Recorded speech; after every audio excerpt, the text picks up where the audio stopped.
Constitution of India also. तो इसका मतलब क्या है? इसका मतलब ये है कि when the constitution was not there, then to right to life was recognized as the most fundamental right. Life का मतलब क्या होता है? What do you mean by the term life? Can any of you explain me what is the meaning of life?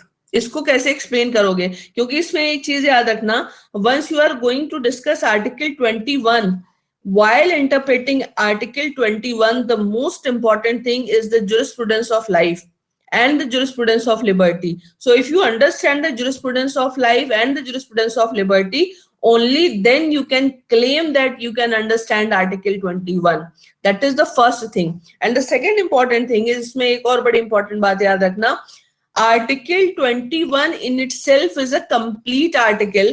तो अगर तुम लोग देखोगे ना, तो तुम्हें आर्टिकल 14, 15, 16, 19, 20, 27, 25, 28, 26, ये जितने भी है ना, directly or indirectly they are covered under the right to life, including right to education, because life is the most important thing. Life is there, and just because of the life, rest of the things are there. So life in itself is something which is very, very broad term, and it includes so many things from death, from birth to death. तो इसीलिए birth से लेकर के death तक में एक dignified, इसीलिए आजकल आप लोग देखते होंगे कि एक टर्म चलता है कि everybody deserves a dignified death also. So the meaning of dignified death means, इसीलिए आप लोगों ने देखा होगा जब पैसिव या एक्टिव यूथनेशिया की बात हो रही थी, then this issue was raised that when a person is lying in a vegetable state for many years, then what is the utility of that life? जैसे अभी आप लोगों ने देखा होगा अमेरिका वगैरह जो वेस्टर्न वर्ल्ड होते हैं, वो कहते हैं कि हमारे यहाँ पे the medical facilities are so good, but if you see, go and see the life of the poor people, old age people, then most of them are living in the hospital. They are spending their life in hospital through the life supporting system. तो उनकी पूरी की पूरी life जो है वो life supporting system पे चलती है. तो बेड पे पड़े पड़े may be in a vegetable state they are living for decades, but remember that is not a quality life. So quality life means health is something which is very, very important part of the quality life.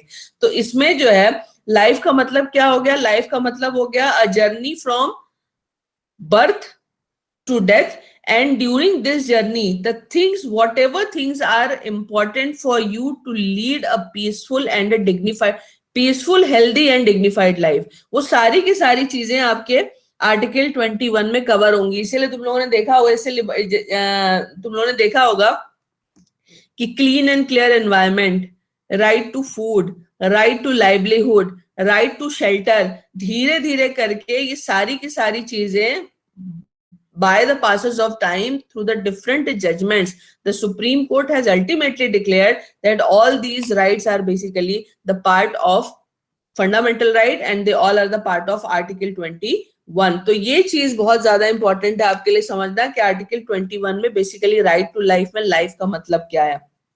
दूसरी चीज इसमें याद रखना, ये कहता है और personal liberty. Personal liberty का मतलब क्या होता है? Everybody has been born free. जब भी जो कोई पैदा होता है तो नेचर ने हर किसी जीव को फ्री यानी मुक्त रखा है. उसको कंट्रोल करने का काम हमने कब से शुरू किया? When the society became civilized. When the society, देखो हमेशा से क्या है, there are definitely certain set of people who are law breakers, who don't follow any kind of ethics. इसीलिए मैंने आपको बताया था कि हमारे यहाँ पे भीष्म पितामह ने बोला है, ना राजा ना राज्यो, यानी एक ऐसा समय है जब न राजा है, न राज्य है, न दंड विधान है और न ही किसी को दंड देने की जरूरत पड़ती है.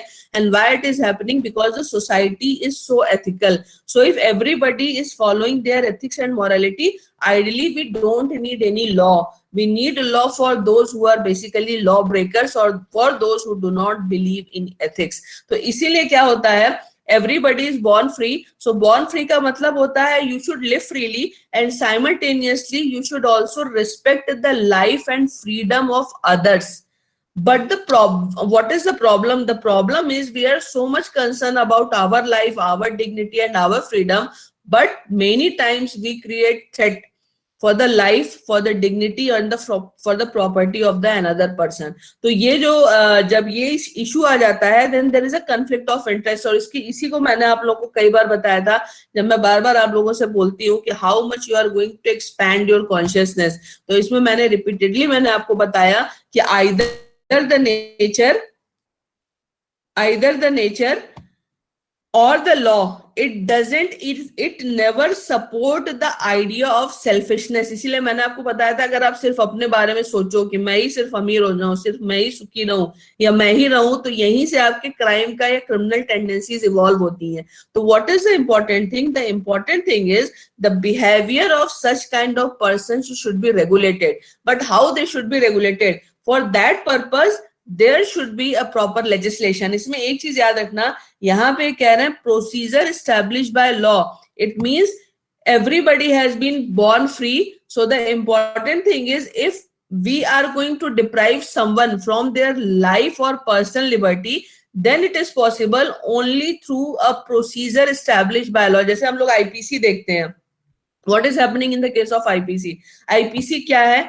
IPC is basically talking about rights against मतलब if somebody is going to breach the right to life, right to property और right to dignity, तो यहाँ पे अगर आप ऑफेंसेस को कैटेगराइज करोगे ना तो उसमें डेफेमेशन भी है, उसमें उसमें जो है ऑफेंसेस अगेंस्ट लाइफ प्रिस्क्राइब्ड है, ऑफेंसेस अगेंस्ट प्रॉपर्टी भी प्रिस्क्राइब्ड है. तो यहाँ पे क्या है, IPC is basically a substantive law. You all are aware about this thing. CRPC and Indian Evidence Act, they both are procedural laws.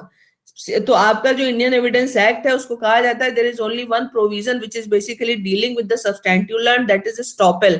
Otherwise Indian Evidence Act is basically a procedural law. So whenever we are talking about the criminal law is basically the combination of IPC, CRPC and Indian Evidence Act. And CRPC and Indian Evidence Act together, they both are basically known as procedural laws. Procedural law इनको हम कहते हैं. समझ में आया ना इसको?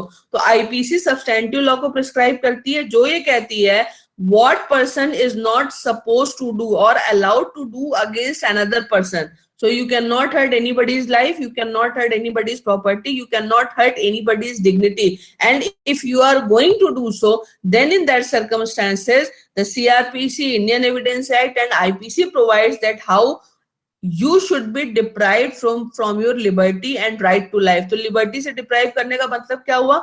उसको जेल में डाल दिया, उसको लॉकअप में रख दिया. राइट टू लाइफ से डिप्राइव करने का मतलब क्या हुआ? कैपिटल पनिशमेंट देना. जैसे अभी अंजलि ने मेंशन किया ना, शबनम का जो केस हुआ कि पूरी फैमिली को मार दिया. So you are a social threat. And remember what is the basic purpose of the criminal justice system?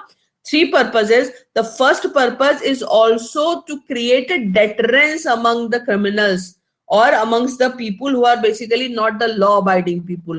तो deterrence create करने का मतलब क्या होता है? अच्छा है, अगर हम ये करेंगे then there is a prescribed punishment. As you have heard the theory of, you are aware about the theory of Austin, which says that law is the command of sovereign. तो ऑस्टिन को अगर आप देखोगे तो Austin क्या कहता है कि the people are obeying law just because of this reason that there is a sanction. So if there is no sanction, then the people are not going to obey the law. Because Austin's entire theory never discuss anything related with morality. अगर तुम लोगों ने इसको पढ़ा होगा, वो morality को discuss नहीं करती है. ऑस्टिन की थ्योरी क्या कहती है? ऑस्टिन की थ्योरी ये कहती है कि लोग लॉ इसलिए मानते हैं क्योंकि उसके पीछे एक सैंक्शन की फोर्स होती है.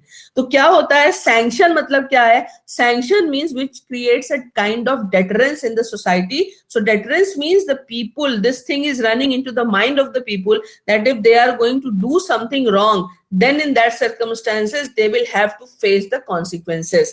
इसको कहते हैं डेटरेंस. दूसरा इसमें क्या होता है? रिफॉर्मेटिव थ्योरी होती है. रिफॉर्मेटिव थ्योरी का मतलब क्या होता है? Sometimes some people are criminal by chance. They are not born criminals. They have committed something wrong because of certain circumstances. So in such type of circumstances, what happens? The important thing is these types of persons should be reformed. तो इसीलिए तुम लोगों ने देखा होगा कि few offenders are habitual offenders and few offenders are first time offenders. तो दूसरा जो तुम्हारा criminal justice system का जो purpose होता है वो क्या होता है, रिफॉर्म करना। तो डेटर करना होता है, रिफॉर्म करना होता है। These are the two basic purpose of the criminal. तो डेटरेंस के लिए this punishment clause has been prescribed. इसलिए तुम लोगों ने एक चीज देखी होगी, the death penalty is also known as a capital punishment. Why the term capital punishment is used? Because the meaning of capital means asset.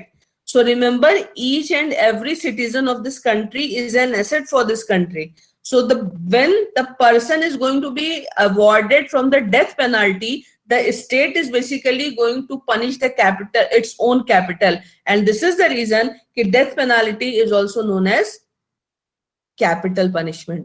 तो डेथ पेनाल्टी को कैपिटल पनिशमेंट भी कहते हैं, यही इसका रीजन है। तो इसमें एक चीज आप याद रखना कि unless and until somebody is going to breach the law, anybody can not be deprived from his life और पर्सनल लिबर्टी। तो जब कोई किसी की हत्या करता है, कोई किसी को ग्रीवियस हर्ट कॉज करता है, कोई किसी की प्रॉपर्टी को नुकसान पहुंचाता है या उसकी प्रॉपर्टी को चुराता है, then all this circumstances, remember, somebody is going to do something which is not allowed according to the procedure established by law, and if somebody is going to do these things, then the punishment should be provided according to the prescribed law. लेकिन यहाँ पे मतलब क्या, सवाल क्या उठता है कि the procedure established by law means only law or any law, or there are certain preconditions to establish the fairness of the procedure and law also. जैसे आप लोगों को मैंने बताया, जब तुम लोगों को मैं शुरू में बता रही थी, तो मैंने तुम लोगों को बताया था under article 13 there are basically two types of laws. The first are the pre-constitutional laws and the second one is the post-constitutional law. So what is the pre-constitutional law?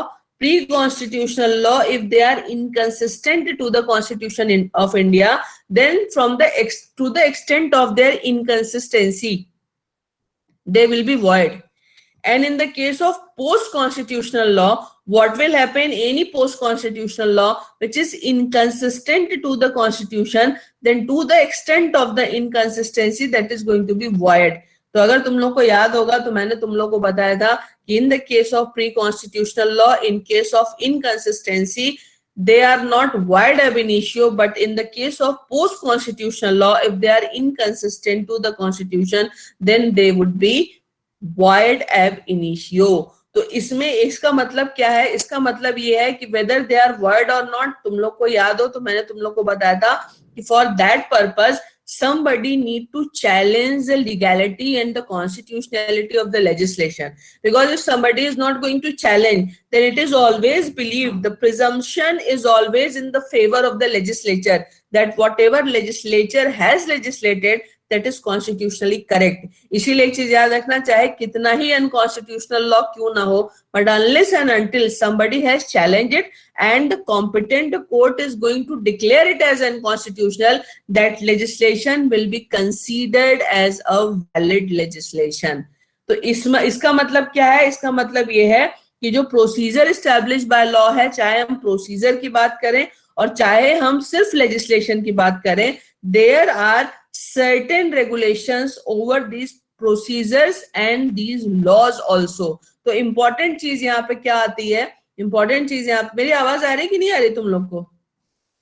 आ रही है। अच्छा, तो यहाँ पे इंपॉर्टेंट चीज पता है क्या आती है? इंपॉर्टेंट चीज ये आ रही है कि जो प्रोसीजर से आप किसी को डिप्राइव कर रहे हो, whether that procedure should also be just, fair and reasonable. और दूसरी इसमें इंपॉर्टेंट बात ये होती है कि suppose you declare something as your fundamental right, जैसे उस दिन हम लोग डिस्कस कर रहे थे in the case of WhatsApp. इसको थोड़ा सा डिस्कस कर लेते हैं because this is something which is very recent. इसमें आप लोगों ने एक चीज देखी होगी, earlier there was a case of Kharak Singh and MP Sharma, and in both the cases the Supreme Court has held that right to privacy is not the fundamental right. एक बात इसमें याद रखना, right to privacy is not a fundamental right. It doesn't mean that right to privacy does not exist, because remember, once again I am going to repeat it, that right to privacy is a natural right.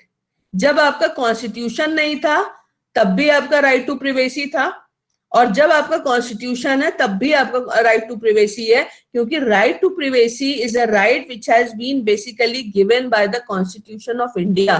तो इसको constitution of India ने दिया है, that's why this right is very very important. तो यहाँ पे constitution of India के पहले भी है, this is a natural right. तो कॉन्स्टिट्यूशन ने बेसिकली क्या किया, इसीलिए एक चीज आप याद रखना, इन the case of Kharak Singh also what Supreme Court has held, the Supreme Court has held in the case of MP Sharma and Kharak Singh that though right to privacy is not a fundamental right, but this is the essential part of right to life. ये right to life का part है, क्योंकि right to life से आप right to privacy को अलग कर ही नहीं सकते हो। You are getting my point? So once you are going to alienate right to privacy from right to life, a dignified life is not possible. That's why right to privacy is the part of right to life. तो फिर इन्होंने पुत्ता स्वामी judgement ने क्या किया, पुत्ता स्वामी judgement के case में बस एक चीज याद रखना, पुत्ता स्वामी की केस का जो जजमेंट है जस्टिस पुत्ता स्वामी का, the most important part is two thing. The first thing, they have declared fundamental right to privacy as a fundamental right, and simultaneously they have also declared that this is not an absolute right. And not an absolute right का मतलब क्या हुआ, in what circumstances this right to privacy can be breached. अब इसमें important चीज क्या आई, जैसे मैंने आपसे कहा कि right to privacy is not a fundamental right, in what circumstances right to privacy can be breached, for that particular purpose there should be a proper procedure. अब मान लो क्या है कि there is no procedure and somebody is intended to breach our right to privacy, there is no law and somebody is there to breach our right to privacy, then in that circumstances what is the utility of keeping right to privacy as a fundamental right? जैसे तुम लोगों ने देखा है ना कि यूबी जस्ट सीबी रिमीडियम, यूबी जस्ट सीबी रिमीडियम का मतलब क्या होता है, जहां पे राइट्स हैं वहां पे ब्रीच ऑफ राइट के लिए आपकी रेमेडीज भी अवेलेबल होनी चाहिए। So wherever there is a right there should be corresponding remedy also, this is something which is very very important. But right to privacy का ये जो केस आया है वोडाफोन वाला, इसमें इंपॉर्टेंट बात क्या है, इसमें इंपॉर्टेंट बात ये है that social networking sites, so not only WhatsApp but there are several other social networking sites like Facebook also, Instagram also, Twitter also, they are collecting your data and they are selling these data to some third party. The data is something which is very very important because till in 2021 the value of data is $64 billion. ये उसकी worth है आज के समय में। इतनी value आप create कर रहे हो, तो वैल्यू आप किससे क्रिएट कर रहे हो, डेटा से क्रिएट कर रहे हो। तो डेटा में क्या है, what is the data, data means something which is very very personal and which is very very relevant information related with someone. तो अगर किसी से रिलेटेड, जैसे किसी का हेल्थ डेटा, अभी आप लोगों ने देखा कि अभी सरकार डीएनए पे बिल लेकर के आ रही है, so DNA is something which keeps the entire, जैसे हम लोग कहते हैं ना पहले हमारे यहाँ कुंडली बनाई जाती थी, तो डीएनए प्रोफाइलिंग क्या करती है, डीएनए प्रोफाइलिंग या जेनेटिक प्रोफाइलिंग जो होती है वो आपका पूरा का पूरा एक रिकॉर्ड बता देती है, लाइक कि आपका बिहेवियर कैसा होगा। And in America and many other European countries they have done so much work on DNA profiling and genetic engineering, genetic profiling वो क्रिएट करते हैं। तो आपके रिपोर्ट कार्ड की तरह बच्चे के पैदा होते ही उसका एक जेनेटिक प्रोफाइल बना लिया जाता है। And what basically they are going to do from that genetic profile, कि ये क्रिमिनल हो सकता है कि नहीं, क्रिमिनल होने की प्रोबेबिलिटीज कैसी हैं, इसका बिहेवियर कैसा होगा, what would be the possible level of anger, in what kind of circumstances he should never be exposed। जैसे कुछ जीन्स ऐसी होती है कुछ लोगों के अंदर, अगर वो लिकर लेते हैं तो उनके बिहेवियर में एग्रेसिवनेस को बहुत ज्यादा बढ़ाती है। So if a person is having that kind of gene, then in that circumstances, in the case of consumption of alcohol, he can commit some type of crime also। या फिर कई बार क्या होता है कि your gene is indicating that if you are exposed to a particular chemical, then in that circumstances that may cause some very serious effect to your health। तो जब आपका जेनेटिक प्रोफाइल लीक हो जाएगा, या जैसे आपने एंजेलिना जोली को बोला कि उसको बता दिया गया पहले कि in the future she can suffer from cancer, तो प्रॉब्लम यहाँ पे क्या हो जाएगी, चाहे वो आपकी ये क्या बोलते हैं इसको, इंश्योरेंस कंपनीज हो, चाहे आप जॉब के लिए जाओ, ये आपका प्रोफाइल अगर आपके आगे आगे चलेगा ना, then you are scanned on the basis of present personality, but you may be scanned on the basis of your future behavior also. So it may create a kind of discrimination. जैसे America में मिला कि America में जब उन्होंने genetic profile तैयार किया तो उन्होंने बोला कि Negroes and Hispanic they are more prone to commit a crime. तो उन्होंने उनके ऊपर एक टैग लगा दिया कि ये ज्यादा क्राइम करते हैं, तो आपने उनको क्रिमिनल्स के रूप में आइडेंटिफाई कर दिया. इसीलिए in the country like America and several other European countries a new kind of discrimination is existing, and that discrimination is known as genetic discrimination. Genetic discrimination इसको बोलते हैं कि आप जेनेटिक प्रोफाइल की बेसिस पर डिस्क्रिमिनेट कर रहे हो. जैसे आप लोगों ने देखा होगा कि जर्मन्स के अंदर एक जेनेटिक सुपीरियोरिटी होती है. So once you are going to create the profile of someone, genetic profile of someone, it can also be a ground of discrimination. So genetic information, that is something which is also a very very important part of your right to privacy. इसीलिए तुम लोगों ने एक चीज देखा होगा कि जो यूरोपियन कंट्रीज होती हैं, यूरोपियन कंट्रीज में basically this WhatsApp and other social media platform, Facebook पे उन्होंने एक लंबा चौड़ा वो लगाया था, क्या बोलते हैं, फाइन लगाई थी. और क्यों फाइन लगाई थी? फाइन इसलिए लगाई थी कि when there was an agreement between Facebook and this WhatsApp, तो एक उस एग्रीमेंट में क्या कहा गया था कि WhatsApp will not provide any information to Facebook. Subsequently WhatsApp shared all the mobile numbers with Facebook, and this information was leaked, and because of this thing European Union imposed a very heavy fine over Facebook. बहुत लंबा चौड़ा उसके ऊपर fine लगाया गया था Facebook के ऊपर. क्यों? Because they protect their privacy, they respect their privacy, and there are proper legislation to deal with the privacy laws, privacy rights of the citizens. But what is happening in the India, and why this WhatsApp case has become very much important? In Puttaswamy judgment, you have said that right to privacy is my fundamental right, but to control social networking site, controlling from collecting data, and suppose even if they have collected the data, then control from disseminating information or selling data, there is no corresponding law. तो आज की तारीख में अगर आप देखो तो WhatsApp पे या सोशल नेटवर्किंग साइट पे आप ऐसी कौन सी इंफॉर्मेशन है, सोशल नेटवर्किंग तो चलो फिर भी आपका ऐसे फेसबुक होता है, आप एक पब्लिक इंफॉर्मेशन देते हो, but in the case of WhatsApp many times the information is taking or the communication is taking place between two people about which the WhatsApp is claiming that this is end-to-end encrypted, but in the background they are basically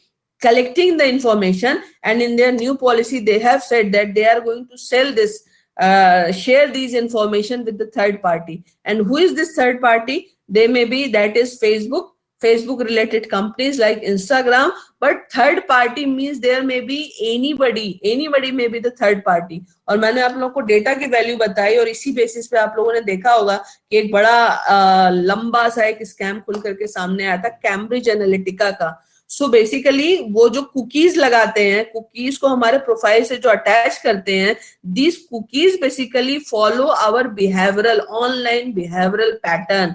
आप किस चीज को खोज रहे हैं, आपकी habit क्या है, आप कार खोजना चाहते हैं, दवा खोजना चाहते हैं, पिज्जा खोजना चाहते हैं, whatever is your habit, for what you are seeking, on the basis of that they basically start sharing information with other companies, many times like the company like Amazon, जिसको कि, और आप देखोगे जैसे ही आप खोजते हो ना, वैसे ही आपको तुरंत आपके नोटिफिकेशंस आने लगते हैं. आप खोज रहे हो यूट्यूब पे या फिर गूगल पे आप खोज रहे हो, और जब आप अपना फेसबुक अकाउंट खोलते हो तो वहां पे आपको वो चीजें दिखने लगती हैं. So the information, they are basically sharing the information. But what is happening in this particular case? In this particular case, when there is no procedure prescribed by law to control the violator of privacy, then what is the utility of right to privacy? That is the most fundamental question in the case of WhatsApp and other social networking site. तो यहाँ पे एक चीज तुम लोग याद रखना, normally क्या होता है, जहां पे राइट्स होते हैं वहां पे रेमेडी होती है.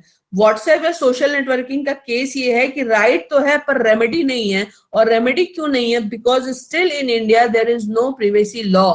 So what is the important thing? Suppose if there is no privacy law, then in that circumstances, can these company be allowed to breach the privacy of the people of this country, and if they are breaching, then what is the utility of Puttaswamy judgment? And in this way हम ये भी कह सकते हैं कि Puttaswamy judgment में जो right to privacy को as a fundamental right claim किया गया, that is basically going to be breached by this private parties. इसीलिए मैंने आप लोग को एक चीज बताई थी कि अब क्या, इस जैसे सुप्रीम कोर्ट ने बोला ना कि आपके लिए आपका बिजनेस इंपॉर्टेंट होगा, लेकिन हमारी प्राइवेसी हमारे लिए बहुत इंपॉर्टेंट है, हमारे सिटीजन्स की प्राइवेसी हमारे लिए बहुत ज्यादा इंपॉर्टेंट है। तो अब क्या होगा, एक इन्होंने जो डिफेंस लिया था, because you have read the definition of state, remain one more thing in your mind. What was the defense which was given on the behalf of the WhatsApp? They are saying that we are not covered under the writ jurisdiction of the high court and the supreme court. अब ये देखना, ये एक बड़ा important सवाल है, क्योंकि अब क्या हो रहा है, this is the era of IT revolution, ये आईटी रेवोल्यूशन का एरा है। So the basic, the most fundamental mode of communication is basically this social networking site और internet. And what basically they are doing, they are collecting our all data, we are using somebody's else। कल तुम लोगों ने देखा कि China ने blackout किया था, ऐसा न्यूयॉर्क टाइम्स ने बोला है। हमारी जितनी ऑनलाइन एक्टिविटीज है, हम जिस चीज के लिए अपने मेल आईडी को यूज कर रहे हैं, हमारी एक एक एक्टिविटी, हमारे एक एक बिहेवियर, हम कहाँ जाते हैं, कहाँ रुकते हैं, कितनी देर रुकते हैं, they are monitoring everything. So in the digital world somebody is continuously following our digital footprints, and we are not aware that we are constantly under the watch of someone. So in this digital world it is very difficult to protect our privacy, ये बहुत मुश्किल है। और इसीलिए जब इस चीज का डिफेंस लिया गया इन सोशल नेटवर्किंग साइट ने कि we are not public authorities, we are not state, so writ petition is not maintainable under article 226 and 32।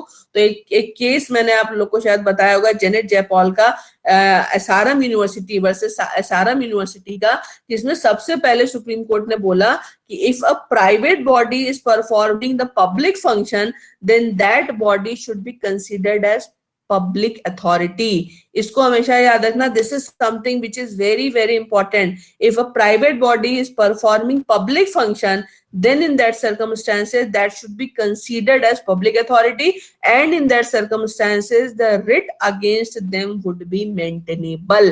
तो आज की तारीख में अगर हम लोग देखते हैं तो एजुकेशन, हॉस्पिटल, सारी चीजों में the private sector is basically dominating. Communication, private sector is dominating. Private service providers, internet service providers जितने हैं, ये सारे के सारे आपके प्राइवेट हैं। तो ये जब सारी की सारी हमारी लाइफ की बेसिक चीजों को ये कंट्रोल कर रहे हैं, then they can not take the plea of this thing कि there is no law to regulate us, we are not covered under the writ jurisdiction, because once the fundamental right is going to be breached by the private player, according to the judgments of the Supreme Court, they are public authority, and because they are public authority, the writ is maintainable। इसीलिए आप लोगों ने देखा कि पहले Delhi high court ने और उसके बाद सुप्रीम कोर्ट ने इन रिट पिटिशंस को एडमिट किया। तो यहाँ पे एक इंपॉर्टेंट चीज जिसपे मैं आपका फोकस करना चाह रही थी कि what is the meaning of procedure established by law.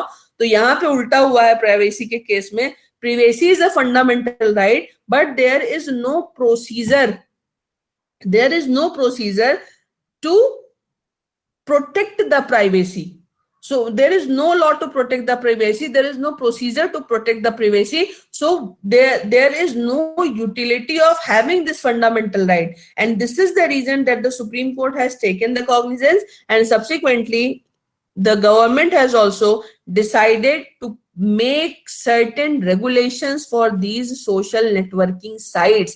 तो ये हमेशा याद रखना कि जहां पे anything is related with right to life और right to liberty, यहाँ पे जब भी इनका ब्रीच होगा, जैसे ही इनका ब्रीच होता है, इनका ब्रीच तभी अलाउ होता है when something is justiciable and allowed by law, and that procedure and law both should be justified। Procedure का जस्टिफिकेशन भी बहुत ज्यादा इंपॉर्टेंट है, और प्रोसीजर का जस्टिफिकेशन का मतलब क्या होता है, the procedure which is prescribed under the CrPC, that should be followed. इसीलिए मैंने एक दिन आप लोग को बताया था कि the one of the very major problem with the Indian criminal justice system is the procedure is dominating the justice.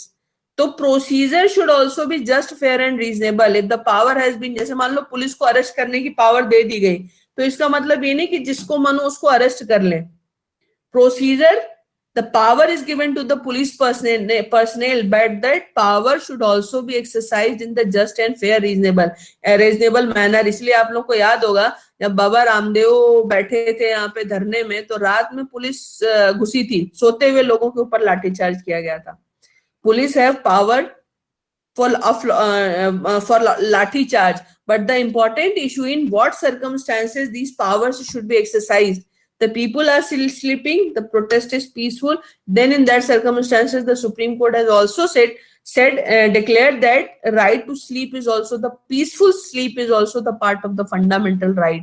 नींद जो होती है, peaceful sleep जो होती है, वो बहुत ही ज्यादा important होती है. And in this way, over the peaceful protester, the police cannot misuse their power. So always remember, whenever the right to life is going to be compromised, then in that circumstances, the procedure should also be just, fair and reasonable, and they should also be justified. तो life में birth से लेकर के death तक जितनी भी चीजें एक डिग्निफाइड और लर्नेड या एनलाइटेंड लाइफ के लिए जरूरी होती हैं, वो सारी की सारी चीजें इसमें आएंगी. बहुत सारी चीजें इसमें नेचुरल हैं और बहुत सारी चीजें इसमें ऐसी हैं जो subsequently, because there is a so many scientific advancement, society is changing, science and technology is changing, बहुत सारी चीजें. अभी आप लोगों ने देखा होगा कि राइट टू लाइफ में एक right to live alone is also the part of right to life. अगर आप अकेले रहना चाहते हैं, then nobody is supposed to interfere in your life.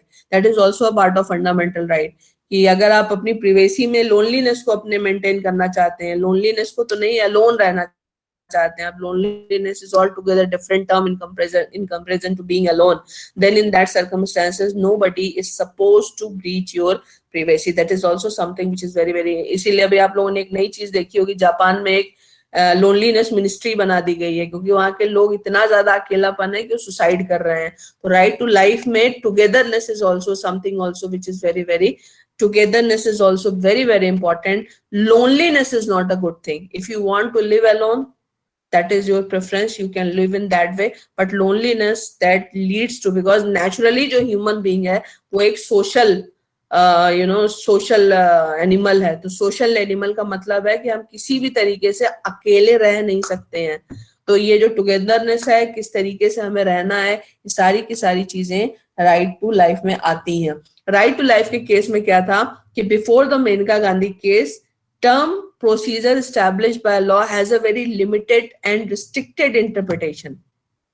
Right? Very restricted interpretation. Restricted interpretation का मतलब क्या है कि पुलिस को किसी को डिटेन करने का राइट है, पुलिस ने, या अरेस्ट करने का राइट है, पुलिस ने अरेस्ट कर लिया, उसको डिटेन कर लिया. अब राइट दिया गया तो पुलिस से ये नहीं पूछा जाएगा कि आपने क्यों एक्सरसाइज किया. और मैंने आपको हमेशा एक चीज बताई है कि लॉ मीन्स साइंस. साइंस में क्यों बहुत इंपॉर्टेंट है और लॉ में भी क्यों बहुत इंपॉर्टेंट होता है. इसीलिए मैंने उस दिन आप लोग को बताया था, if you have remember that section 9 and section 8 of Indian evidence is very much important, क्योंकि वो हमेशा आपसे एक ही चीज पूछता है कि क्यों आपने ये क्यों किया, आप यहाँ क्यों गए थे, आप क्यों भागे थे, आपने ये क्यों किया था. क्यों का आंसर आपके पास होना चाहिए. और लॉ में भी यही चीज होती है साइंस की तरह कि क्यों हमें जरूरत है, क्यों रोकना है, कैसे करना है, क्यों और कैसे. These things are very very important. तो right to life and personal liberty में मेनका गांधी के पहले क्या होता था, किसी को जो राइट दे दिया गया, ये मान लिया जाता था कि they have authority to exercise their right. It means that nobody has any right to ask them that why and how they are exercising their power. But this Maneka Gandhi judgment, it has brought a sea change. क्योंकि brought a sea change का मतलब क्या हुआ, इसमें इसको लिख लेना. This is the judgment, because it will take some time. Today we will not be able to finish the Menka Gandhi case. But ये जो procedure established by law है, it should be read as due process of law. This was decided in the case of Menka Gandhi. So the procedure established by law should be read as due process of law. Now the important question is, what is the meaning of procedure established by law and due process of law? What is the difference between procedure established by law and due process of law? तो इसमें एक बात याद रखना कि procedure established by law का मतलब ये होता है कि once a procedure has been made by the parliament, then that procedure is full and final. Like the CRPC has been made. Now the provision of CRPC are full and final because they have been enacted by a competent legislature. So there is no need to review them. But due process of law का मतलब क्या होता है? Due process of law का मतलब होता है कि no, even the legislation has been enacted by the legislature, then to the legislation or the procedure that should be just, fair and reasonable also. इसको मैं एक छोटे से एग्जांपल से आप लोग को समझाती हूँ, because then you will be able to understand in a much better way that what is the basic difference between procedure established by law and due process of law. Remember, due process of law is the part of natural law. ये natural law का part होता है. And what nature says, nature में जैसे मैंने आप लोग को एक चीज बताई थी, नेचर में शुरू में मैंने आपके कुछ लेक्चर लिए थे जिसमें मैंने बहुत सारी चीजें आपको फिलोसफी से रिलेटेड बताई थी, मैंने बहुत सारी चीजें आपको स्पिरिचुअलिटी से रिलेटेड बताई थी. बीच में वो गड़बड़ हो गया, जो 2 हफ्ते का गैप हो गया, उसके कारण से काफी सारी चीजें बीच में छूट गई है. मुझे भी कुछ चीजें याद नहीं कि मैंने आपको क्या बताया था और मैंने क्या क्या आपको नहीं बताया था. पर मैंने एक चीज आपको बताई थी, जैसे अभी तक साइंस ये पता नहीं लगा पाया है कि व्हाट इज द मीनिंग और सोर्स ऑफ लाइफ.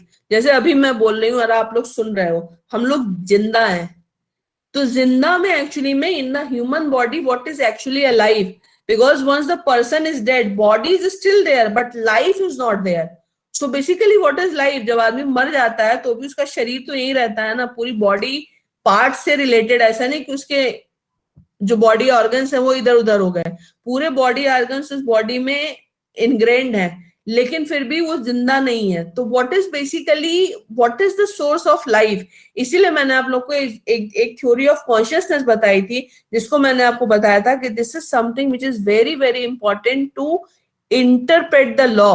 और theory and what is theory of consciousness? Theory of consciousness का मतलब ये होता है जहां आपको अंदर से कोई बताता है कि ये चीज सही है, ये चीज गलत है. इसलिए मैंने आपको एक एग्जांपल दिया था कि अगर आप एक जानवर को भी पालते हैं, एक कुत्ते को मान लो आप घर में पालते हो और आप उसको लॉक करके चले जाते हो, जब आप आते हो अगर उसने घर में कोई भी तोड़फोड़ करी है तो वो अपने आप को छिपाता है. वो क्यों छिपाता है? Because he also know that he has made something which is wrong. So what is this source of information? What is this source which is giving this information to every living being that what is correct and what is incorrect?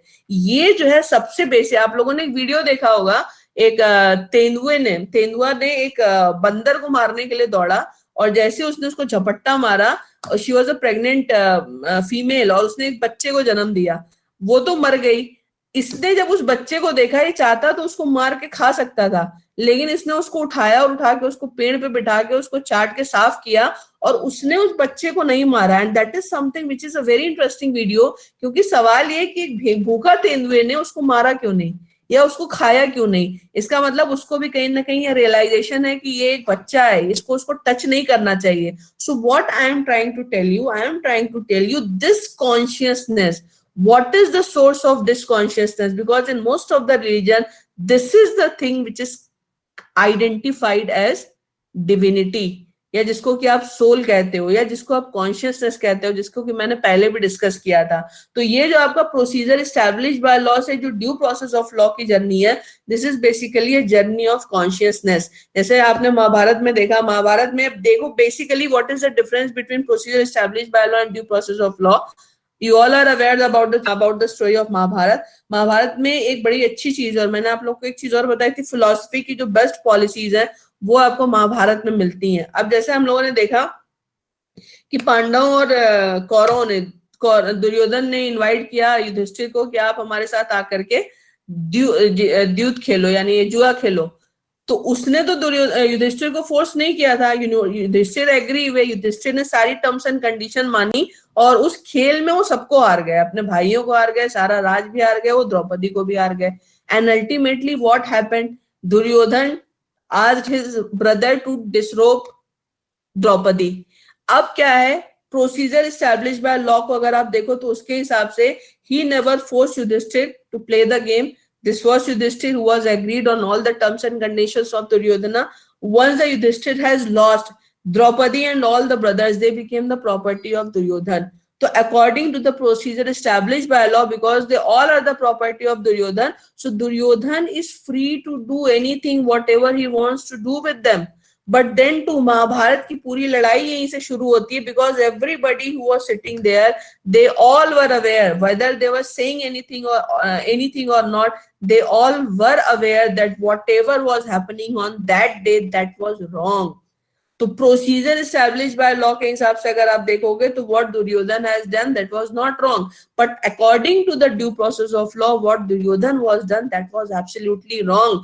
क्यों wrong था? क्योंकि हारे हुए व्यक्ति की भी एक dignity होती है, एक लेडी की हमेशा एक डिग्निटी होती है जिसको कि हमेशा रिस्पेक्ट किया जाना चाहिए, and that dignity was seriously hurt by Duryodhan and his brother. और आपको पता है कि पूरी की पूरी महाभारत की स्टोरी इसी थीम पे चलती है, और इसीलिए अगर आप महाभारत को देखोगे तो महाभारत हमें ये बताती है कि हमें क्या करना चाहिए और हमें क्या नहीं करना चाहिए। सो what are do's and what are don't, जैसे आपका भीष्म पितामह का है, हमें प्रतिज्ञा करते समय बड़ा ध्यान रखना चाहिए कि जिस चीज के लिए हम दृढ़ प्रतिज्ञ हो रहे हैं हमें वो करना भी चाहिए कि नहीं करना चाहिए। हमारी निष्ठा सिंहासन के प्रति नहीं होनी चाहिए, हमारी निष्ठा देश के प्रति होनी चाहिए। कब हमें हंसना चाहिए, कितना हमारे अंदर घमंड होना चाहिए, ये सारी चीजें हमें महाभारत बताती है। That's why Mahabharat is a very very very profound epic of philosophy. और ये जो मैंने आपको अभी procedure establish by law and due process of law के बारे में ये जो मैंने जो दो डिफरेंस बताया, always remember this because otherwise it is very difficult to distinguish between procedure established by law and due process of law. So remember, according to the procedure established by law, whatever Duryodhana has done that was correct, but according to the new due process of law, whatever he has done that was extremely wrong and not justiciable in any ways. That was not justiciable according to the theories of the nature, and that is the reason that at the end of the war all Kauravas they have paid for their misdeed. तो nature ने उसको protect किया because Lord Krishna is a symbol of natural power. तो यहाँ पे मतलब क्या है कि अगर आप नेचर के अगेंस्ट में कोई चीज करोगे then you will have to pay the things. So what nature says you should respect the nature, you should respect the dignity which is the gift of the nature, और इसी privacy is also a gift of the nature। and ये जो आपका मेनका गांधी का case है, the most fundamental part of this Maneka Gandhi judgment is it clearly defines that the procedure established by law should be read as due process of law. और तब से आपके सारे सुप्रीम कोर्ट जजमेंट पे एक चीज जजमेंट्स में अक्सर आप एक चीज देखोगे, according to due process of law this is not justiciable और दिस इज नॉट जस्टिफाइड। तो मेरे ख्याल से तुम लोग को इसका कुछ मतलब समझ में आया होगा। अब इसको तो मैं यही खत्म करती हूँ, तुम लोग के कुछ सवाल होंगे तो मैं उसको जरूर लूंगी, लेकिन उसके पहले मुझे ऐसा लग रहा है कि सी सेक्शन के बच्चों ने इसको ज्वाइन किया है, और अगर तुम लोग एक लिंक में आ जाते हो then I will be more than happy. तो अगर सी सेक्शन के बच्चे यहाँ पे हैं और अगर आप अभी इलेक्शन कराने के लिए कुछ बोलना चाहते हो then you can say something, और नहीं तो we will start the question answer round. कुछ कहना है किसी को? चलो if there is any question then we will take up the question answer round. सवाल किसी का कोई है? Yes ma'am. हाँ बताओ। Excuse me, can you explain the again in short because I lost my mind in somewhere when you are describing the Mahabharata procedure established by law and due process of law. Procedure established by law, due process of law में मैंने simple सा तुम लोग को with the example of Mahabharata. हाँ example of Mahabharat से मैं महाभारत से बता रही हूँ। महाभारत के एग्जाम्पल से मैं तुम लोग को ये बता रही हूँ कि दुर्योधन ने युधिष्ठिर से बोला कि तुम आओ और हमारे साथ जुआ खेलो। दुर्योधन के ऑफर को युधिष्ठिर ने एक्सेप्ट किया और वो धीरे धीरे करके सबको हारते चले गए। दुर्योधन ने तो नहीं बोला अपने भाइयों को दांव पे लगाओ, अपनी पत्नी को दांव पे लगा दो, अपने राज्य को दांव पे लगाओ। दांव पे किसने लगाया?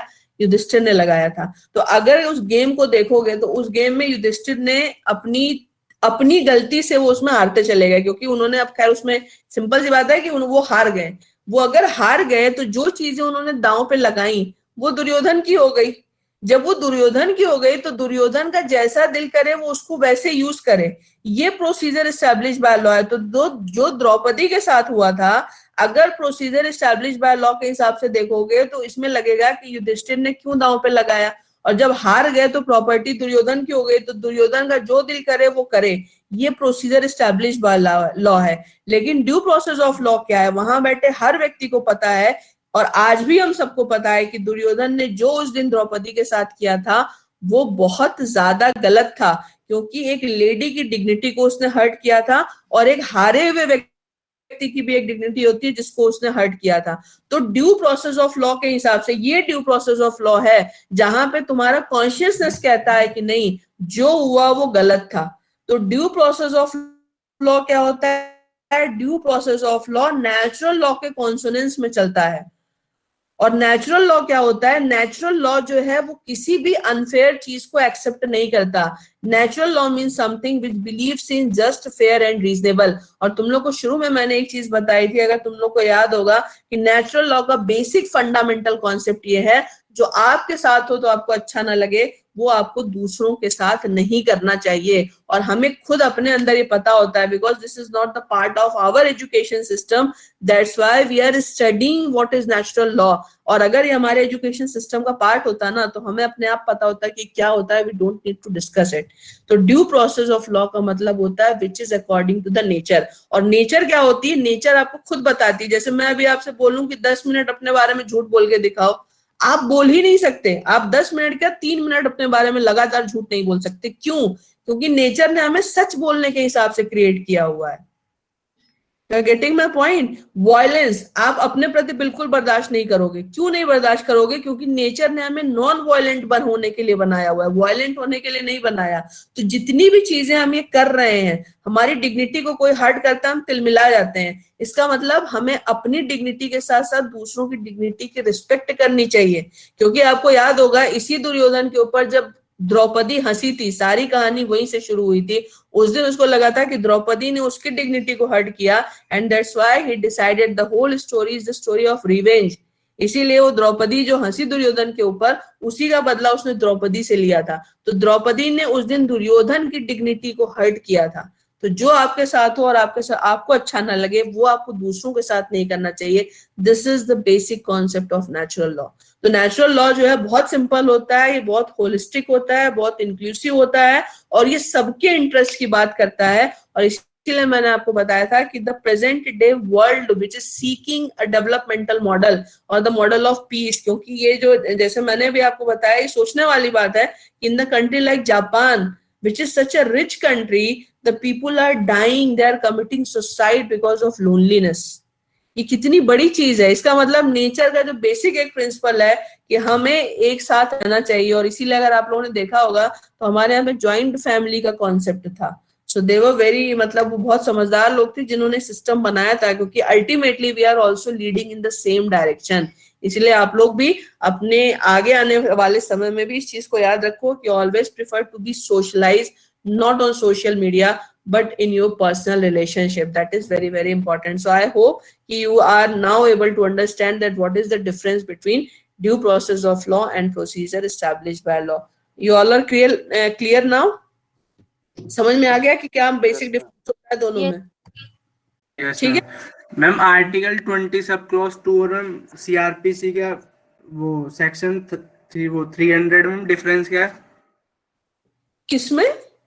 मैम सीआरपीसी का 300 सेक्शन और हम आर्टिकल कॉन्स्टिट्यूशन का आर्टिकल 20 सब क्या है 300? बताओ जरा, क्या लैंग्वेज पढ़ो उसकी। मैम पर्सन वंस कन्विक्टेड और acquitted not to be try for the same offence. ये 300 है सीआरपीसी का? Yes ma'am. उसमें कुछ नहीं है बेटा। देखो क्या होता है ना, चाहे तुम्हारा कोई भी सब्सटेंटिव लॉ हो या तुम्हारा कोई भी प्रोसीजरल लॉ हो, एक चीज याद रखना, ultimately that should be validated according to the provisions of the constitution. तो तुम्हारा क्रिमिनल लॉ में जितनी भी चीजें चलेंगी, जो तुम्हारा इंडियन एविडेंस एक्ट तो सिविल और क्रिमिनल दोनों पे लगता है, कुछ इंडियन एविडेंस एक्ट में ऐसे प्रोविजन है जो सिर्फ क्रिमिनल केसेस में लगते हैं। तो तुम्हारे जो प्रोसीजरल लॉज होंगे जैसे सीआरपीसी या इंडियन एविडेंस एक्ट या सब्सटैंटिव लॉ होंगे जैसे कि आईपीसी, वो जो है 20 सब क्लॉज 2 के या आर्टिकल 20 के कॉन्सोनेंस में होने चाहिए। इसलिए तुम देखो 161 का जब बयान होता है तो तुम्हारा 20 सब क्लॉज 3 आ जाता है। इंडियन एविडेंस एक्ट के सेक्शन 25, 26 या 27 की बात करते हो तो तुम्हारा 20 सब क्लॉज 3 आ जाता है। मेरी बात तुम लोग को समझ में आई? तो सिंपल सी बात यह है कि whatever legislations are there, they should be in the consonance of the constitution of India. यहाँ पे क्या है, 21 और 20 जो है, it deals with right to life and personal liberty. क्योंकि 20 और 21 में, 21 तो एक्सक्लूसिवली बात कर रहा है, 20 जो है ना वो अरेस्ट के बारे में या किसी को कोर्स करके कोई इंफॉर्मेशन निकालने के बारे में या किसी को पनिश करने के बारे में बात करता है।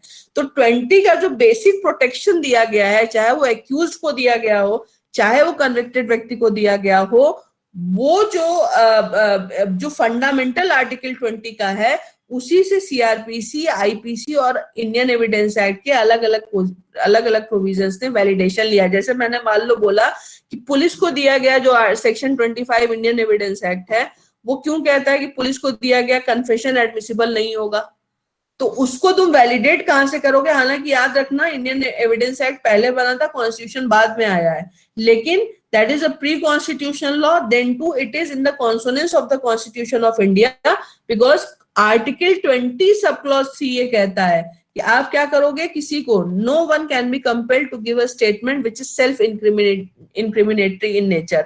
और 25 भी क्या कह रहा है, पुलिस को अगर आपने कन्फेस करना किया, कन्फेशन का मतलब होता है you are going to self incriminate your self. तो तुम लोग को याद होगा कि कन्फेशन का मतलब ये नहीं है कि ए और बी ने क्राइम किया, कन्फेशन का मतलब होता है कि ए और बी के साथ मैं भी क्राइम में था। You are getting my point? तो ये जो सीआरपीसी का तुमने सेक्शन 300 बताया ना, ये बेसिकली कॉन्स्टिट्यूशन के इसी प्रोविजन से वैलिडेटेड है। मेरी बात समझ में आ गई कि नहीं आई? Yes ma'am. Yes, ma'am. It's an extended form of ma'am clause 2. Exactly देखो इसमें क्या है ना, इन्होंने जो प्लॉट दे दिया, तुम्हारा सीआरपीसी क्या है, सीआरपीसी तुम्हारा बहुत ही स्पेसिफिक लेजिस्लेशन है, वो क्रिमिनल प्रोसीजर कोड है, तो इसी का ज्यादा स्पेसिफिक और रिफाइंड पोर्शन तुम्हारा सीआरपीसी में मिलेगा, क्योंकि ये तो हर जगह अवेलेबल है जहां जहां पे ऑफेंस और ऑफेंडर टर्म आएगा। लेकिन सीआरपीसी क्या है, वो आईपीसी से बेसिकली रिलेटेड है, प्रोसीजरल लॉ है वो बेसिकली, तो वो ज्यादा स्पेसिफिक है, तो इसी का एक्सटेंशन है एक तरीके से, तुम ये कह सकते हो, जो ज्यादा रिफाइंड है। मेरी बात समझ में आई? Ma'am, yes ma'am. हाँ ma'am I have one question. Ma'am actually मेरा क्वेश्चन ये था कि मैम ये जो टैक्स होता है, जैसे जो टैक्स होता है, जैसे कि ये सबसे ओल्डेस्ट नॉर्म है, ये एवरी सिविलाइजेशन में एग्जिस्ट करता था, ये जो टैक्स लगाया जाता है। मैम जो टैक्स होता है, टैक्स जो मतलब टैक्स, इनकम टैक्स होता है, लाइक हाँ हाँ हाँ हाँ, तो मैम ये सबसे ज्यादा मतलब हर सिविलाइजेशन में इसका एग्जिस्टेंस रहता है, अदरवाइज कोई एम्पायर या कोई एग्जिस्टेंस में नहीं रहता। तो मैम बिल्कुल ठीक इसकी बात है। क्या लिमिटेशन क्या है? मैम इसकी लिमिटेशन क्या है? जैसे suppose that I am a farmer and मतलब जो उसकी एक्सप्लिसिट कॉस्ट है, मतलब मैंने 1,000 रुपए लगा के मैंने प्रोड्यूस करा, तो मल्टीपल टाइप्स ऑफ टैक्सेस लगते हैं। मैम उसकी लिमिटेशन क्या होनी चाहिए कि समझ गया मतलब तुम्हारी बात सपोज समझ दैट गया। अभी मैं इसमें तुम देखो इंडिया में क्या है, इंडिया में डायरेक्ट टैक्सेस की तो लिमिटेशन है, लेकिन इनडायरेक्ट टैक्सेस की कोई लिमिटेशन नहीं है। जैसे मान लो मैं एक सैलरीड पर्सन हूं, मैंने अपनी इनकम पे अगर सरकार को एक बार डायरेक्ट टैक्स दे दिया, तो फिर मुझे इनडायरेक्ट टैक्स क्यों देना चाहिए? सरकार मुझसे हर चीज पे इनडायरेक्ट टैक्स लेती है, और जो लोग डायरेक्ट टैक्स नहीं पे करते वो भी हर चीज पे इनडायरेक्ट टैक्सेस पे करते हैं, राइट? तो अभी क्या है, इंडिया में इनडायरेक्ट टैक्सेस को लेकर के कोई भी लिमिटेशन नहीं है। हालांकि तुमने एक चीज बहुत अच्छी बोली है, रामायण से लेकर के अर्थशास्त्र तक हर जगह ये लिखा गया है कि एक तो टैक्स व्यवस्था की मेंशनिंग है, और दूसरा ये मेंशन किया गया है कि आपको इससे ज्यादा टैक्स नहीं लेना चाहिए।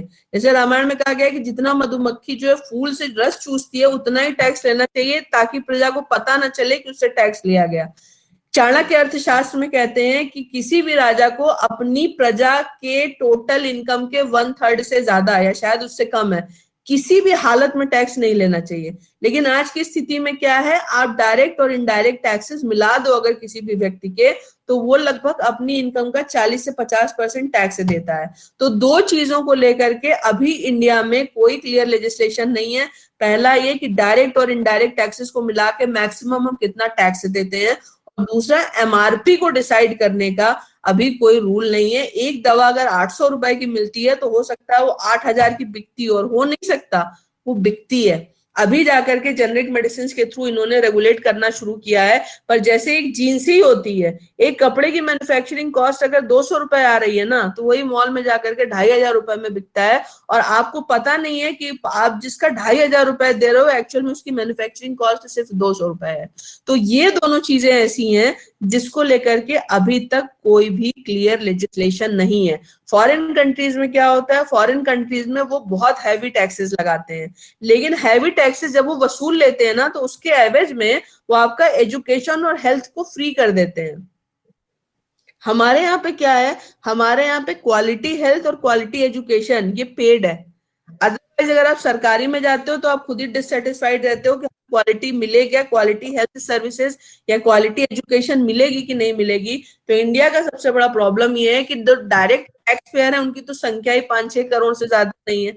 जो इनडायरेक्ट टैक्स पेयर्स हैं उसमें भी किससे किस लेवल पे आप मैक्सिमम कितना टैक्स, सरकार तो कितना टैक्स ले रही है ये क्लियर है, लेकिन यहाँ पे इंपॉर्टेंट चीज ये है कि एक तो एमआरपी को फिक्स करने का कोई नियम नहीं है, और दूसरा एक ही व्यक्ति, स्पेशली मैं कंज्यूमर्स की अगर बात करूं, तो वो मल्टीपल लेवल पे टैक्सेस देते हैं। तो as an individual, as a citizen, अपनी इनकम पे आप कितना इनडायरेक्ट टैक्सेस दे रहे हो ये आपको मालूम नहीं है, और इसको नहीं लेकर के कोई भी क्लियर रूल है। मेरी बात समझ में आई तुमको? हालांकि होना चाहिए, बहुत जरूरी है इस पे। Yes ma'am, yes ma'am. एक छोटा सा डाउट था मैम, जो मैम हम जो रेंट एग्रीमेंट बनाते हैं वो 11 मंथ का क्यों होता है मैम? वो 11 मंथ का इसलिए होता है कि अगर उसको 12 महीने का करोगे ना तो तुम्हें उसे रजिस्टर्ड कराना पड़ता है।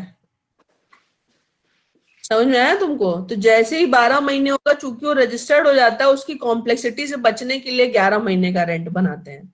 रेंट मतलब 12 महीने से कम बनेगा, चाहे आप 2 महीने का, 5 महीने, 6 महीने, 11 महीने, कितने का भी बनाओ, पर जैसे 12 महीने होगा वो रजिस्टर्ड होगा। ओके, तो मैम टैक्स भी देना पड़ेगा गवर्नमेंट को?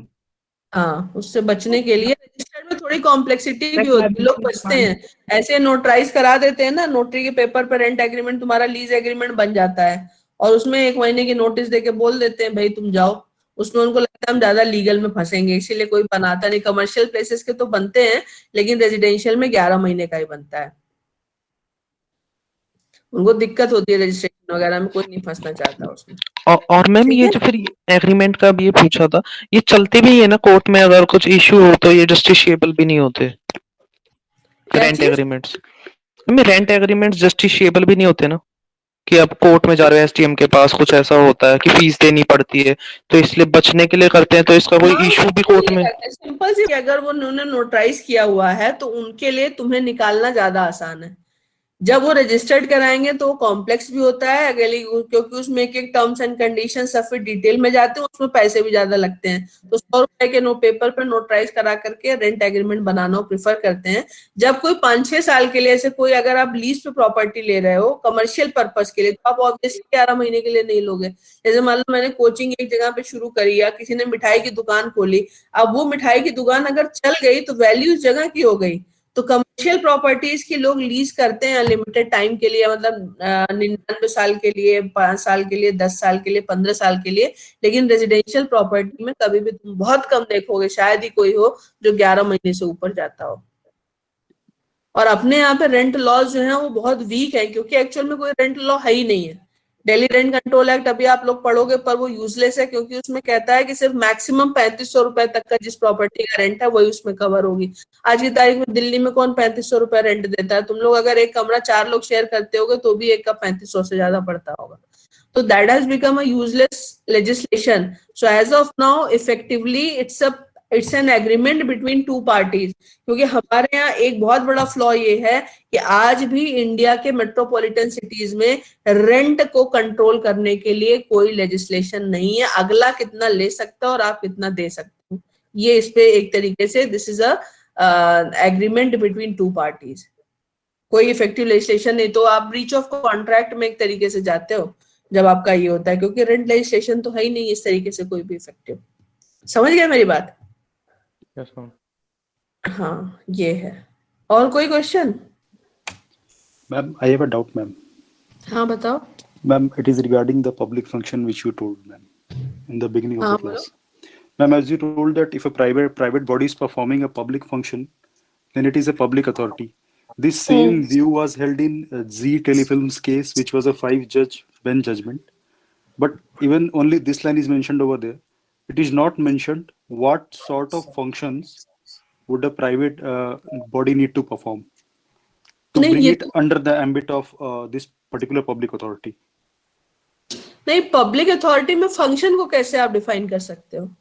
पब्लिक फंक्शन को It कैसे is डिफाइन करोगे? only written over there that if a private body is performing a public function, but what sorts of public function, it is still undefined. So whether No, it so cannot be defined, beta. So whether providing internet service or sort of any other sorts of activities would come under the ambit of public authorities is still not defined. So that was my main point, man, that the court नहीं, needs वो to make तुम्हारा it clear सवाल मैं over it. समझ गई। अब जैसे मान लो तुम्हारा जियो है, ठीक है ना, हर कोई जियो का एक नंबर यूज कर रहा है, क्या जियो पब्लिक अथॉरिटी हो जाएगी? या कि जो इंटरनेट सर्विस प्रोवाइडर होते हैं क्या public Yes, authority? ma'am. Yes, ma'am. इसको लेकर के सुप्रीम कोर्ट ने, मैंने तुम लोगों को बताया था आई थिंक, अगर मुझे याद है, एक वो है, एक जजमेंट में सुप्रीम कोर्ट ने बोला है कि इनको लाना चाहिए प्राइवेट सर्विस प्रोवाइडर को Okay, okay. पब्लिक अथॉरिटी के परव्यू में। इसमें मेन प्रॉब्लम ये होती है कि जब तक सुप्रीम कोर्ट ना बोल देना, अगर हम डिस्कस भी कर लें तो कोई अथॉरिटी पब्लिक अथॉरिटी नहीं हो जाती। तो अगर इसमें जैसे मान लो आज हमें कहना है कि दुनिया में हिंदुस्तान में 84 करोड़ लोग जियो का सिम यूज कर रहे हैं, तो जियो को क्यों नहीं पब्लिक अथॉरिटी होना चाहिए? तो इसके लिए इंपॉर्टेंट चीज ये है कि कोई इश्यू उठे और आप उसमें जाओ तो उसमें सिर्फ जियो डिक्लेयर नहीं होगा, वो सारे इंटरनेट सर्विस प्रोवाइडर्स जो होंगे वो सारे के सारे पब्लिक अथॉरिटी की कैटेगरी में आएंगे। अब इशू क्या आ रहा है ना कि the government is trying to play the role of regulator only. जब सरकार सिर्फ रेगुलेटर हो जाएगी, earlier what was the issue, the government was the provider, the government was the protector, but now by the change of time. और ऐसा क्यों हो रहा है, इसका एक बहुत बड़ा रीजन ये है कि जो आपने कॉम्पिटिटिव वर्ल्ड आपने क्रिएट किया, उसमें गवर्नमेंट सेक्टर जो है वो उस कॉम्पिटिटिव वर्ल्ड के साथ कॉम्पिटिट ही नहीं कर पा रहे हैं। एक तो उनकी इच्छा शक्ति की कमी, इनका इच्छा शक्ति की क्यों कमी है? Because the government job is a safe job, so even if they are non performer, nothing is going to happen to them. But in the private sector you will have to perform. So what is the issue with India? If you want to develop yourself as a very strong country and you want to beat other countries in the competition, then you will have to enhance your performance. जैसे अभी आप लोगों ने Covid के case में देखा, सरकारी अस्पताल अगले 5 साल में भी सबको कोविड का इंजेक्शन नहीं लगा सकते थे। So ultimately what they have done, they have allowed private hospitals also, कि private hospital करेंगे तब जाकर के कहीं by the end of this year हम maximum population को कोविड का इंजेक्शन लगा सकेंगे। तो प्रॉब्लम एक क्या हो रही है कि कॉम्पिटिटिवनेस को बढ़ाने के लिए जब गवर्नमेंट ये बोल रही है कि हम रेगुलेटर हो जाएंगे, तो प्रोवाइडर तो प्राइवेट पार्टीज हो गई नो। और प्रोवाइडर का मतलब क्या होता है? Provider means those who are involve in the public dealing. तो आज की तारीख में अगर आप देखो तो एजुकेशन में प्राइवेट सेक्टर डोमिनेट करता है, हेल्थ सेक्टर में प्राइवेट सेक्टर डोमिनेट करता है, मोबाइल सेक्टर तुम्हारा हो गया, यानी कम्युनिकेशन में प्राइवेट सेक्टर डोमिनेट करता है। So if you are not going to broaden the ambit of the public authority, you can not control them because they can violate anybody's right. अब जैसे मान लो जियो है, क्या जियो या कोई भी प्राइवेट वोडाफोन या कोई भी कंपनी, क्या वो हमारे कन्वर्सेशन को रिकॉर्ड नहीं कर सकती है? क्या उनके पास हमसे रिलेटेड कोई डेटा नहीं है? बहुत डेटा, उनके पास सारा डेटा है। अगर वो उस डेटा को कहीं सेल करते हैं तो उनकी क्या लायबिलिटी बनती है? क्या उसको लेके हमारे पास कोई लेजिस्लेशन है? नहीं है। लेकिन ये क्या है? It is a challenge which we are going to face, and that's why in different judgment the supreme court has said, and I have also told few judgments to you, that it is time to expand the definition of public authority. And once an authority is public authority, doesn't mean it is a state, but it is very much clear that it will be under the ambit of RTI and under the ambit of Article 226 writ jurisdiction में आ जाएगी। और writ jurisdiction में 226 में क्यों आएगी? Because for the application of 32 the body should be state still primarily, but in the case of 226 not necessarily the violator should be state। तो इसीलिए जो मैंने अभी आपको SRM यूनिवर्सिटी का केस बताया, इसमें भी मैंने आपको बताया कि उन्होंने बोला कि private universities public function perform कर रही हैं तो वो पब्लिक अथॉरिटी हैं, और अगर वो पब्लिक अथॉरिटी हैं तो 226 के परव्यू में आएंगी। तो जो बात तुम कर रहे हो, पब्लिक ड्यूटी को डिफाइन नहीं किया जा सकता, क्योंकि जब संविधान बना था तो किसी को पता नहीं था कि कभी टेक्नोलॉजी इतनी हाई फाई हो जाएगी कि सारी चीजें या मोड ऑफ कम्युनिकेशन आपका या आपकी प्राइवेसी में या आपकी लाइफ में टेक्नोलॉजी का इतना इंटरफेरेंस हो जाएगा। वैसे आज हम इमेजिन नहीं कर सकते कि आज से 10 साल बाद क्या होने वाला है। And the way the world is changing, पहले जनरेशन गैप अगर 10 साल में होता था तो आज जनरेशन गैप 2 साल में है, because after every 2 year the technology is changing. तो टेक्नोलॉजी ही सारी चीजों को रेगुलेट कर रही है। तो आज के समय में हमारी फोर्सी करने की लिमिटेशन कितनी है हम नहीं जानते कि आगे आने वाले 10 साल में लोग अपने घर में रोबोट रखेंगे कि नौकर रखेंगे। हम आदमी से बात करेंगे कि हम रोबोट से बात करेंगे, हमें मालूम नहीं है। जज की कुर्सी पे कोई रोबोट बैठा होगा, कोई इंसान बैठा होगा, हमें ये भी नहीं मालूम है। Because now you can see we are using artificial intelligence in litigations also. few years back nobody could imagine this thing। तो अभी क्या हो रहा है, अब जैसे जैसे ये चीजें बढ़ती जाएंगी वैसे वैसे पब्लिक अथॉरिटी और पब्लिक फंक्शन की डेफिनेशन बढ़ती जाएगी। तो ये चैलेंजेस हैं, इसीलिए इन चीजों को डिफाइन नहीं किया जा सकता। जैसे जैसे समय बदलेगा ये कोर्ट के सामने आएंगी और कोर्ट जो है through the interpretation the court will change the law. You got my point? Yes ma'am, thank you ma'am. ठीक है, तो बस करें Yes, आज के लिए, 9:30 ma'am. बज गया है। अब हम लोग कल मिलते हैं, ठीक? Okay ma'am, thank you ma'am. Okay, हाँ बोलो।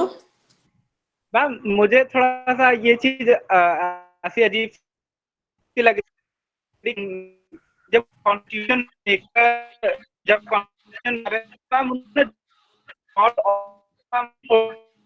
तुम्हारी आवाज नहीं आ रही बेटा, कट कट के आ रही है, सुनाई नहीं दे रहा तुम क्या पूछ रहे हो। मैम मैं कह रहा हूँ कि जैसे जब हमारा कॉन्स्टिट्यूशन बन रहा था, हाँ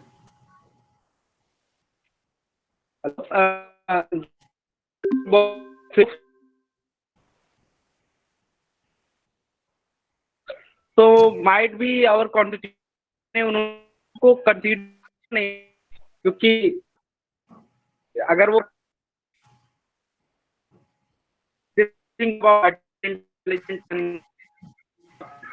सुनाई नहीं दे रहा। तुम या तो तुम लिख करके पूछो या तो कल पूछना, क्योंकि तुम्हारी आवाज ना सुनाई नहीं दे रही है। मैम हाँ ma'am I want to ask a off topic question. Ma'am जो ये इंडिया में ऑल इंडिया जुडिशियल सर्विसेज लाने की बातें चल रही है ma'am as per you will it be in the students favour और नॉट? 100%, मैं तो चाहती हूँ आ जाए। Ma'am how? आना चाहिए। हाँ मैम हाउ, कैसे मैम? अभी तो जजेस ही ऑल इंडिया जुडिशियल सर्विस